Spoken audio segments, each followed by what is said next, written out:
আসসালামু আলাইকুম, সলকান শুভেচ্ছা অভিনন্দন। এটা একটা রেফ্রিজারেটর থার্মোস্টেট। এই থার্মোস্টেট আমরা চেক করব। তো চেক করার জন্য আমাদের কী করতে হবে? আমাদের অবশ্যই বরফ প্রয়োজন, কারণ বরফ ছাড়া, ঠান্ডা দেওয়া ছাড়া এই থার্মোস্টেট চেক করা সম্ভব না। অনেকে গ্যাস দিয়ে চেক করে। তো গ্যাস দিয়ে চেক করতে গেলে গ্যাসের তাপমাত্রা এবং বরফের তাপমাত্রা এক না, যার জন্য অ্যাকুরেট এটা বোঝাও যায় না। তো আমরা যাই হোক, আমরা প্রথমে এটা চেক করব। তো চেক করার জন্য প্রথমে আমরা অফ করে নিচ্ছি, যেহেতু এটা অন আছে আমরা এটা অফ করে নিলাম। অফ করে নিয়ে এবার আমি চেক করতেছি, আমরা চেক করব। তো চেক করার জন্য আমি ধরছি, দেখেন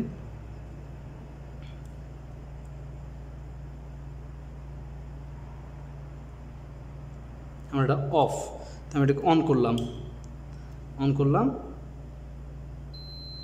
আমার এটা এখন অন আছে।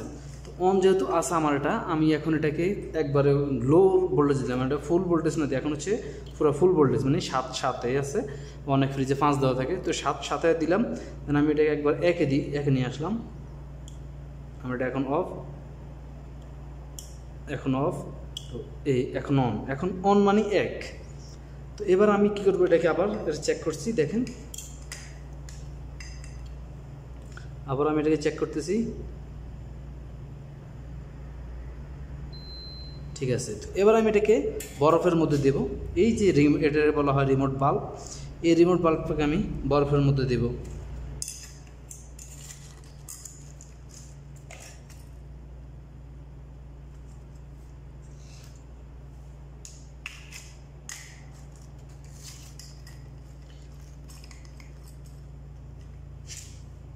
আমি এই রিমোট বাল্বটাকে বরফের মধ্যে দিয়ে একটু অপেক্ষা করতে হবে, 2-3 মিনিট 5 মিনিট অপেক্ষা করতে হবে।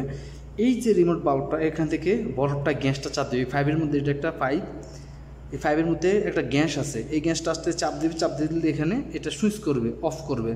আবার যখন এটা গরম দেবো তখন এটা অন করবে। তা আমি এটাকে আগে চেক করতেছি।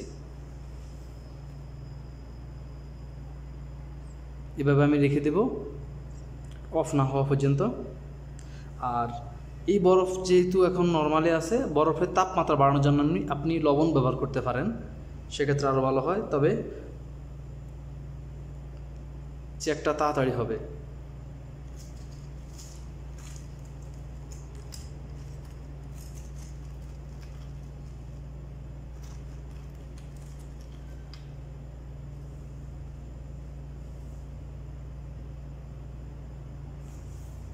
এবার আমি এবার চেক করব, এটাকে উঠালাম, উঠাইয়ে আমার এবার চেক করব আমার এটা ঠিক আছে কিনা, অফ হয়েছে কিনা।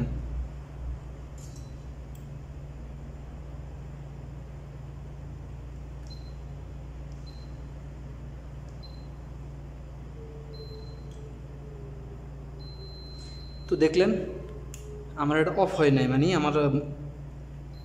আমার এই থার্মোস্টেটটা ভালো না, যার জন্য বিল বেশি আসে এবং সর্বক্ষণ চলতে থাকে। এই থার্মোস্টেট খারাপ হয়ে যাওয়ার কারণে আমার এটা আর কাজ করে না, যার জন্য অটো হয় না। তো এটা আমরা পরীক্ষা করে পাইলাম এটা খারাপ, এটা ভালো না। তো এই ছিল আজকে পর্যন্ত। পরবর্তী ভিডিও না আসা পর্যন্ত সবাই ভালো থাকবেন, সুস্থ থাকবেন।